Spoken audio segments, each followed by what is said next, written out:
All right, so let's bring conclusion to the 4 freedoms. And we've been alluding to this one for a couple of the shows now. And the biggest reason is because of some personal experiences that I've gone through. When you earn a freedom, you're like, check. You know, in your mind, you're like, hey, I just want to arrive at these things, you know, all 4 freedom, income, time, choice, and purpose. And you're like, I did it. The problem is they're not permanent. You can lose them quicker than it takes you to... They can be moving targets, no question. Definitely. You know, and we almost set them up here. And of these 4 freedoms, I don't know of any of them where somebody's like, yeah, I don't care about that one. And we want all of them. Oh, yeah. Okay? And then you're like, you chase after these, and one bad career decision, one bad, you know, I mean, gosh, in today's environment, you can say the wrong thing and get absolutely crushed. You know, you can get banned from a bank. You know, I mean, in today's environment, you can do all kinds of stuff that can crush your life overnight. And I guess that's what today's show is really about, is it's that thought process of, you know, what I want to achieve in my life has to be a continual pursuit, not a, hey, I've arrived. Because if you get to that, hey, I've arrived, bad things can happen. And I was thinking about this, and this might be a bad example, but we've all heard of people who have, you know, become very, very successful in life and then do something that ruins it. And I was thinking, like, who of the famous people out there, you know, can you think of that where this situation, you guys might have a different example, but the one I was thinking of hits home to me because it's not because of who he is, it's because of what he lost. And I don't know if this particular person, I don't know the link, you know, I don't know him personally, he's just famous, but you know, it's Tom Brady. And his last year he retired, remember, and then he came back. And the rumor was because he sacrificed his time. He had freedom because he retired. He had all the freedoms now. He had income, sure he had the freedom of income to do that. Yeah, I think he had the freedom of income. He probably income. was okay in that department. So. Right. You know, I don't know his finances, but I think it was okay. I'll go with you. You know, but he gave up the freedom of time. So he lost that because he had to go back to football. And the rumor mill is everything that you read was his wife was like, I'm done. I'm sick of being the back seat, you know, and your kids. Mm-hmm. So he sacrificed a freedom to do something he loved, and it cost him something. And that's really what I want to talk about today. And unfortunately, sacrifice is the currency sometimes of your freedoms. And you know, and we've talked about this many times in all the other shows. You know, we can have an environment where you're like, okay, I have this freedom, but I'm going to give up that freedom because I want to chase something else, or something is a higher priority. Which already is choice within just that sentence. Just having that choice makes me think of that 4th one. But sorry. The choice, it is the priorities. At times we prioritize something maybe more than we should, and so we chase the job, you know. I want to be CEO of the company. And you give up a whole lot of the others when you do that. There's a lot of reasons, which we'll probably talk through some. But one of the interesting things, I did some statistic research on, you know, entrepreneurs and professionals. I probably should have done something on retirees, but I didn't. Sorry. And for entrepreneurs, 65% of entrepreneurs face burnout. Like when you face burnout, what are you likely to do? Like make very rash decisions. Stop. Yeah, right. Well, and you lose your edge. You do. Where you think of how many hours a restaurant owner has to put in to get the thing started. Oh, they call it the 100 Club. 100, what is it, 100 days of 100-hour weeks? Oh, my God. That's typically what it takes to make those opening weeks successful. And then so few small businesses succeed. If you can get, they say for an entrepreneur, if you can get past 5 years, then you're fine. Statistics are like 90% of entrepreneurs fail in the first 5 years. Yeah. So if you can get by that 5-year mark, you're like, okay, I'm good. I'm past most of the burnout or most of the problematic issues. Well, and it's interesting, and I ended up losing this leader, and she passed away due to cancer last year. But she taught me. She used to challenge me. My dream job at Frito-Lay was a huge job. It was like all the things you love to do, right? Sales, people, leadership. You own the P&L, everything. She would always ask me, do you really want that role, Nick? You know, she didn't have a family, unfortunately, right? Because I think maybe she wanted that. She had an awesome siblings. But she used to ask me, Nick, don't do anything else tonight. But before you put your name in for that role, like, do you really want that? And it was interesting because I was too immature at the time to see what she meant. And now every day and more conversations you have with people who may be a little further on in life than me, or maybe more life experiences, I'm like, I really do understand exactly what she meant. Well, you don't always know what you're giving up or what you're going to have to sacrifice to get that. Right. And sometimes the choice, her experiences that made her say that, because she would tell you that maybe she was very, very successful in her career. She would say maybe that's part of the reason that she didn't get to that family level. So she was making that decision based on her experiences. Who knows if that would have worked for me? But her point was, I'm going to ask you a question, and I want you to think about it for you. Because so many people, CB said it earlier, like the climbing that ladder, do you really want all the things that come with that? And again, at the time, but I reflect on it a decent amount of time now, I did a bunch of lateral moves, which turned out to be great things, I think. But to Kyle's point, you never know what the story might have been. Cost, yep. But it was nice to have some wisdom of people who cared about me to make me think, because I'm pretty grateful for my family and kids. And, you learn as you go and how big of a deal that is for you. But it's interesting. So the other stat that we want to, just really briefly talk about is for working professionals. So when I found that stat of 65% of entrepreneurs burn out, I'm like, what's it going to be for working professionals? Oh, yeah. I was shocked because it's higher. Working professionals face burnout 77% of the time. I couldn't get my head around that. I'm like, so an entrepreneur puts everything on the line, actually burns out less? But I think that's the excitement of being an entrepreneur. If Right. you're a working Or the professional, passion. you do the Yeah. same thing all the time. Yep. And But most it's Nothing somebody new else's to agenda stimulate a lot yourself. Of times. And most entrepreneurs are chasing after like purpose. Yeah. Like they're Right. really driven because they're the one kind of the tip of the spear. Yeah. They also kind of have this ownership of time. I was now how just they gonna choose say that. to Yeah. use that is I think up to that's them. the difference. But they kind of control a little bit more than just your normal employee who's just like clocking in, clocking out.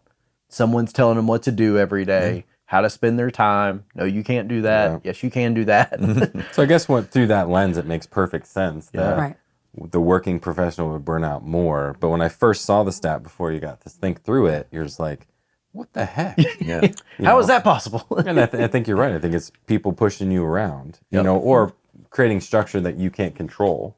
And you're just like, I don't even know if I want to do this. And that's probably why over the last few years, post COVID, what do they call it? Like the great I know Great what you're recession, talking about. resignation. resignation. Yeah, yes. you're like people are trying to find jobs Right. that they can control their time or pursue their purpose more than just a paycheck.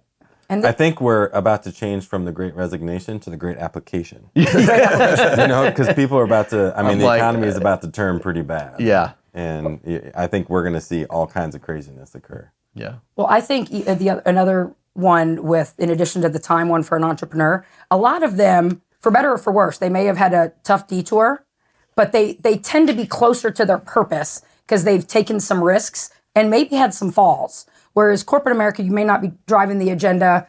A lot of times you're getting paid a salary as opposed to all commission and it's interesting because their purpose, if you lose a job, as an example, is where I'm going with this. If you lose a job, I've had people actually say out loud, I've given up my family situation, like finding that guy or having kids, delaying them, and then I lost my job. What's my, I feel like I don't have a purpose.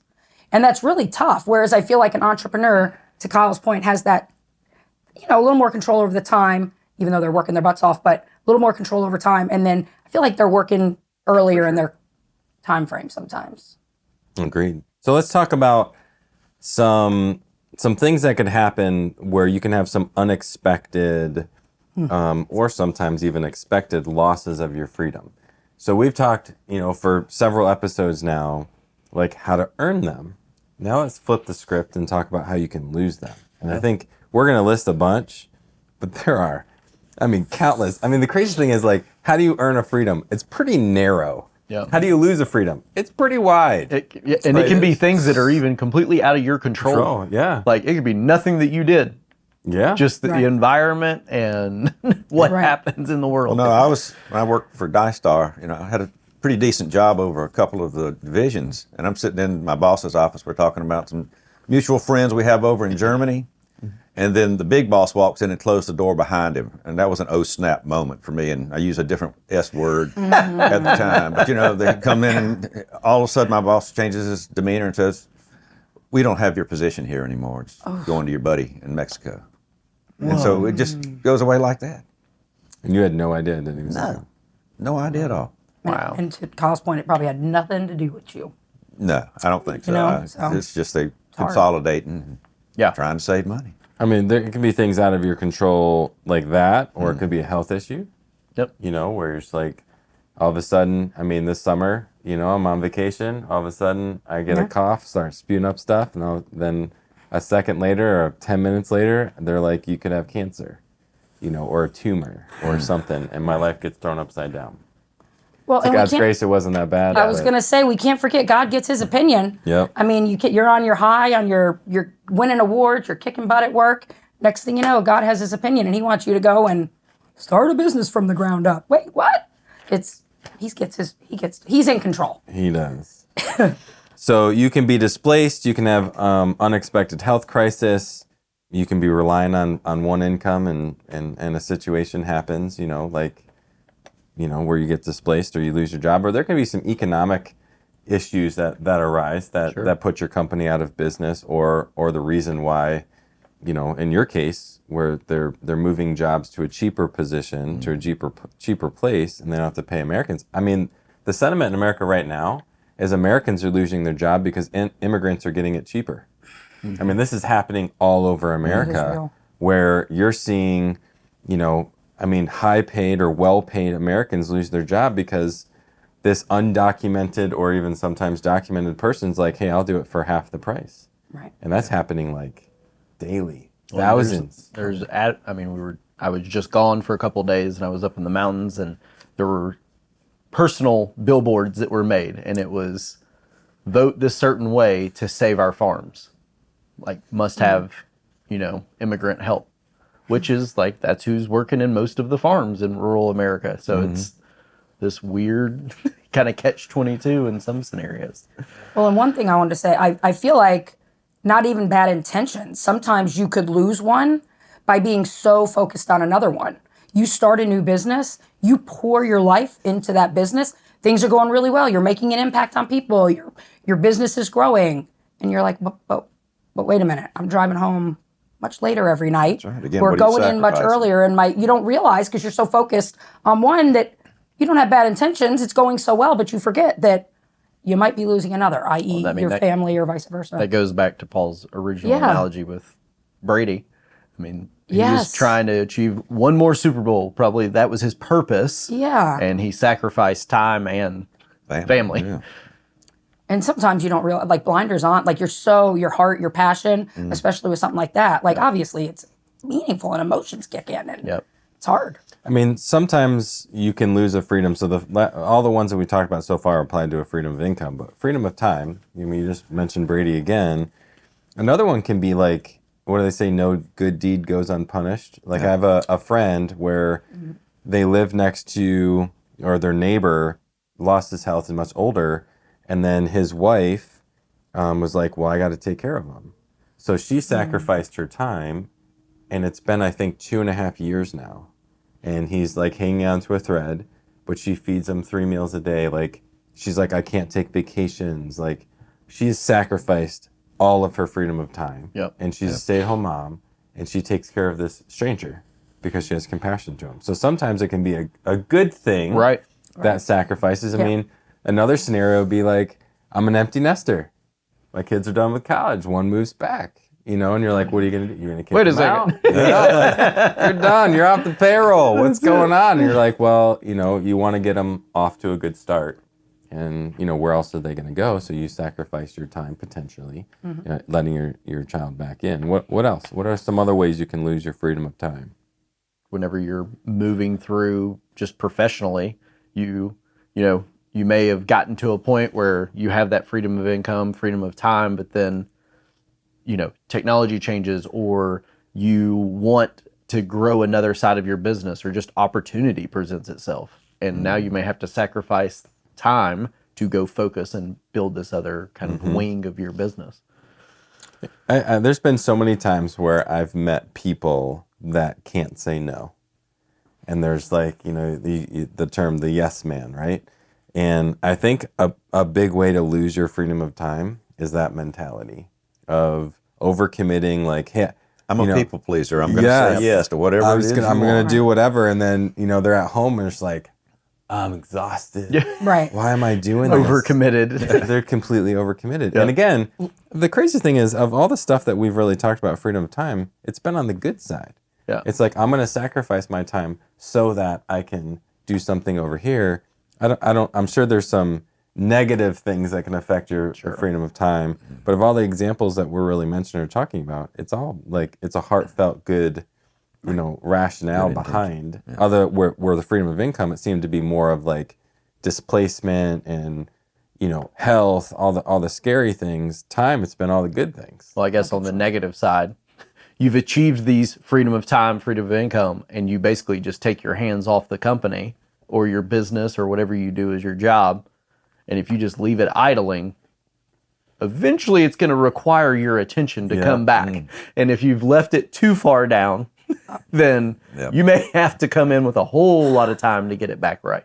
So what about freedom of choice? How could you lose your freedom of choice? This one's a weird one because I feel like we always have the freedom to choose. But do we?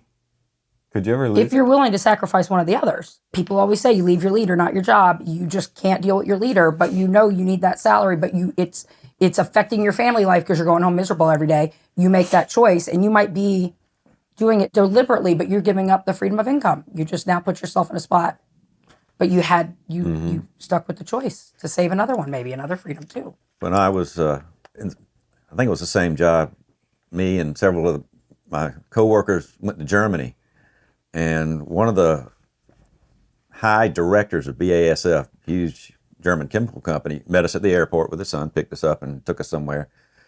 And over the course of time, he told me, I did really well in the company, but I didn't spend much time with my son, and he didn't really achieve what I think he should have. Meaning, he made that choice. Yeah, his son didn't achieve what he thought he should. Meaning, he might not have made. He recognized at that point he might not have made the best decision in pursuing where he was, and it comes to that. It makes me think about kids with their parents, even with money. It's too late. Comes way too soon when you finally have that realization that I should have done something different. Yep. Yeah, the days can be long, but those years, they fly by, and you look back and you're like, wait a minute, I really had different intentions. Like the whole reason why Steph and I decided to move here was because our priority was time with our kids, and everything else of the other freedoms, income, choice, and purpose, we were always willing to sacrifice. And it literally came up this week where, Evan's off to college. We have the other two at home still. And she sent me a text of, I don't know, it was like a social something. And I couldn't watch it. And I'm like, what is it? Because I don't have social on my phone. So she had to show me on hers. And whenever she sends me those at first, I'm like, so you're telling me I'm a bad dad? And she's like, no. It's just that constant reminder of the commitment we made 11 years ago.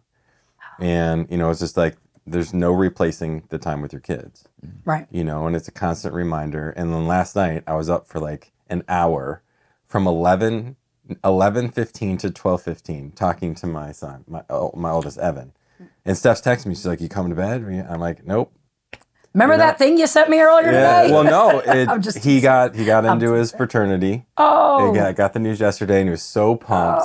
And it was one of those calls I'll never forget when I was at Liberty and something really magical happened to me. And I felt like it was one of the first times I ever actually heard like God. And I run back to my dorm. I get on I didn't have cell phones, so we had a payphone in the middle of our dorm.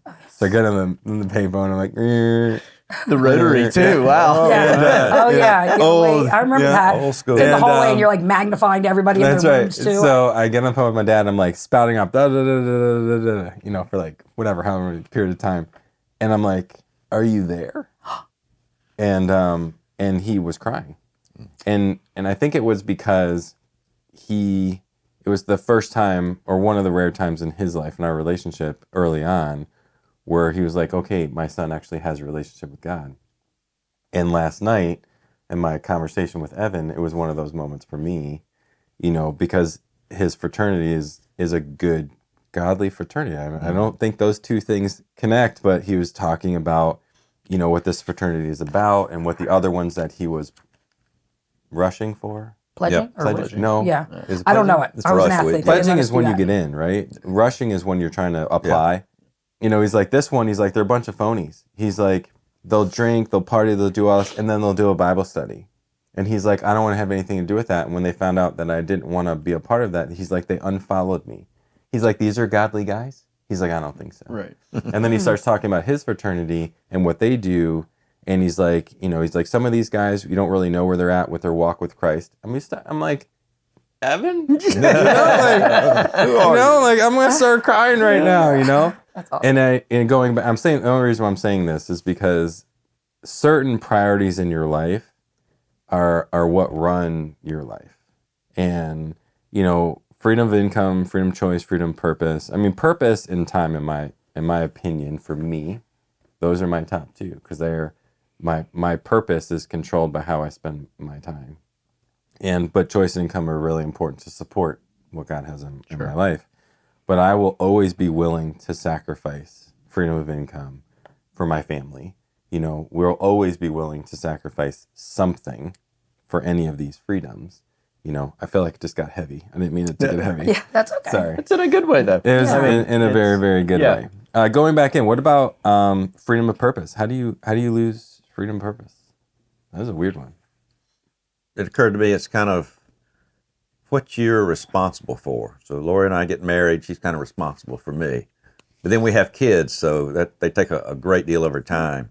And as they grew up, then Lori's parents had health issues, so she was really the one responsible for that. Now the parents are gone and the kids are out of the house, so she better come back to me. That's what I'm trying to say. She's looking around. Who's this guy? Hadn't seen you in 20 years. So where she might have been following her purpose, she got into a situation where she kind of had to put that on the back burner. It's like a forced purpose. You've got to do that. Yeah. I would agree with Not that that she begrudged it, but it's kind of, this is where you need to be right now. I would agree with that wholeheartedly. I think hitting some of that fatigue, burnout can really jeopardize your purpose, because you can be chasing it and be all in, and just maybe the success or the fulfillment is just delayed and it's harder than you thought, and you just get burned out. I mean, I've seen that happen with a lot of people. I mean, you see it in the church. Guys who are leading, they're pastors, and they're like, I am exhausted. And then they end up Making a being bad a pastor or making a bad decision. Yeah, I mean, unfortunately, that happens too. But you see it a lot within, I think a lot of careers. People just get exhausted because it's hard. I heard something on the socials. Slowest is the fastest and best way to get to where you want to be. It was interesting to me. Slow is the fastest way to get to where you want to be. You leave room to stay balanced, to not miss some of these other things. It was just interesting because I feel like, again, a corporate ladder, you're building a business, like every step, you're like always hurrying. It's like there's supposed to be joy in the journey. And sometimes the things that we're talking about pop up. If you have an imbalance, you can go look at them, but it might fall out of balance for a little bit. But if you're going slow enough to digest it all, you won't let anything get too out of control. But there are times when, you need to lean all in, right? You need to have the hour phone call. You need to take care of your parents. It could be, I hate to say it, but it could be a short time before you might not have that choice that you can go and make that. So you may make the decision for that to be out of balance. But I think if you go slow enough and keep whatever is this end goal, like what is the end goal? It's the journey. I'm learning it's about the journey, and going slow actually might be going fast.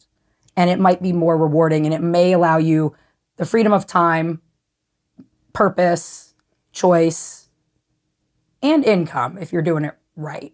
Your income might go a little slower, but you may get 3.5. Having conversations with clients, by the way, which is so cool. This has come up with clients, and it's like their situations, like they weigh on you because you care and you think about them. And then it causes you to think more heavily in your life about this one thing because you'll reflect driving home. So yeah, I've been thinking a lot about this. This It gets is a little good. deep. Well, and you kind of jumped the gun on me there. Oh, sorry. That's Sorry. okay. That's okay. Or it's a nice segue. Oh, sorry. Amazing segue. I'm sorry. And this isn't necessarily in the notes, but I was thinking through this. Oh. And like it's hard to earn a freedom. It's easy to lose it. So let's talk or discuss very quickly, okay, let's just say you have a freedom or freedoms. How do you protect them? How do you keep them? And I don't want to talk about the intangibles or the things that we can't control. I just want to talk about the things that we can control and how do we protect our freedoms when we earn them. For me, with time, purpose, choice, I mean, it's my wife. Like, it's friends, it's buddies. When you're talking to them, it's accountability. Someone who's hearing you that knows you well, and it's like, wait, but didn't you make this decision so that Right. this? And they remind you why you're doing what you're doing. And having people like that in your life that can hold you accountable, I think that's one of the... But I think it is an awareness. You need to be aware of what you've got and how you want to protect it. Don't let certain things trickle in that take them away from you. That's right. I would also stay humble. Because it's hard when something starts to go really, really good, right? A relationship gets pretty deep, it's going great. You kind of lose sight of other things and other people in your life. Your business is kicking butt. You're doing great in a job. And you let it get to your head. If you're not careful, it could go a little bit too greedy. And you could lose the sight of why you went after it in the first place. So I would say stay humble. So for me, I think the only way to protect your freedoms is to know what your priorities are. For me personally, my wife and I, like, we have a strong set of priorities in a belief system that guide our decisions. And this coincides with something that I deal with at C12. At C12, every session that we start, we go over our balance wheel. And our balance wheel is different things in your life. It's your walk with God, your fitness, your nutrition, rest, relaxation, a biblical community, discipleship. I think there's 10 of them. I'm missing 3. And then you grade yourself on a 0 to 10. Where are you at in each one of those things? And they call it a wheel. Mine's never a wheel. Mine's always like, it's real. And that wheel won't roll. Yeah, never. And we were talking about this yesterday at C12, and then we had a bunch of guests there, and this one guy's like, well, I'm not sure mine's a wheel. And, he shared, and the next guy's like, well, and then the new guy mentioned, he's like, yours looks like a wheel, mine doesn't. And he goes, well, mine always wasn't this way. I've had to work really hard. And they came back to me, and I was like, well, I've been in here 11 years, mine's never looked like a wheel. And I truly believe God brings us through seasons. And my wheel is supposed to look like, if I'm digging into God, sometimes my life is going to be out of balance. And that's on purpose because he's growing me and stretching me in other areas. It's not like I'm this ball that everything works great and then everything doesn't look good. Like, he's stretching me in one area and he's not in another because he knows I can't handle both at the same time, So going back to the priorities and purposes for my commitments with my wife and how they relate to these 4 freedoms, sometimes I might give up a little bit of a freedom to stay true to what my commitments are, my priorities are, and that's okay. I might not give up the freedom in its entirety. I just might lose some of it. And I guess for me, if I were to give advice, it's along those lines of, it's okay, sometimes to give up a little bit to keep it. Where you don't want to do is do something drastic because you're chasing something like a Brady. Right. There's one thing in your life that you're like, no, I'm just going to give up this whole thing because I have this pursuit in mind. I think that's when you become very dangerous. And I think Niki, when I was teasing you, said you're getting ahead of me. It really comes down to balance. Making sure that you're not spreading yourself too thin, but at the same time, you're balancing your life. That's why they call it the balance wheel in C12. But I don't think balance means equal. Right. I It's think not putting it on a scale where No. balance I agree with is. that. Yeah. that means sometimes you just gotta dig into this thing over here in your life because God's calling you to do this thing in your life over here, when in reality you're like, well, that means I'm gonna have to give up something over here, and it's like, that's okay. Yep. And it could be daily. Like it go could hard be charging. hourly. You know? Yep, exactly.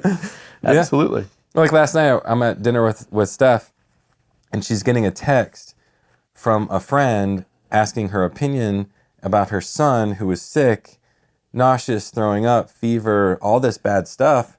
And we're like, we think you need to take him to the emergency room, And then she's like, well, can you help us? And we're getting ready to go to a soccer game. And then, we're like, okay, what are we going to do? Right. Are we going to go support our son? Or are we going to go help, this person? It ended up fixing itself. But sometimes you're in that moment and you're like, okay, You got to choose. what am I going to do? And both choices you want to be at, Yeah. Well, your wife wanted to be at. Okay. Maybe not, Okay, I'll maybe not go in with that that. situation. You wanted to be there for your friend, not get sick, but you wanted to be there for your friend. Yeah, But in brutal honesty, I was Yeah. like, I don't Tell me the wanna do symptoms this again. enough. Yeah. That's a hard pass. Get him to the ER. I'm speaking What for am I Steph. gonna do? And she's super compassionate. I know. And she wouldn't think for a second to sacrifice, Right. And again, that's that balance, and I think it's okay. All right, let's land this plane. So I'm super excited to tell you that we have a tool that we've come out with. I've kind of mentioned it a little bit throughout this episode, the series. It's called Freedom Assessment, and it's a very quick assessment. I think you can take it in like 5 minutes. Yep. It's very simple. It's a multiple choice. You can just click some buttons. It's freedomassessment.com. We've been working on this for a while now. There's 3 choices on it. There's I'm a financial advisor, I'm a working professional, or I'm a retiree. So when you go onto the website, when you hit the assessment, you just click one of those based on your situation, and then you take the test, and then it's going to spit you back out some examples. And beautiful thing is, if you know us, you can call us and we can chat about it.